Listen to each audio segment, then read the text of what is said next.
Hvernig tilfinningarnar að vera liðið þitt og Íslandsmeistari? Ólýsanlegt.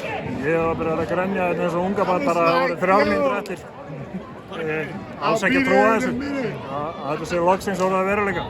Hversu stórt að gera þetta eftir allt sem að bærinn hefur farið í gegnum? 6, 7.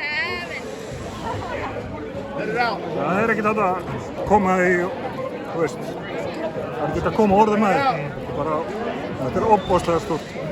Hversu stórt og bara fáránlegt í raun og veru. Við búum ekki heima, skilur, og við erum að keppa Íslandsmeistaratitil sem að vorum, þannig á leiðinni heim. Þetta bara ótrúlegt. Þú stoltur á þjálfarateyminu og leikmönnunum? Geggjaður, sko. Bara, við erum náttúrulega allir náskyldir.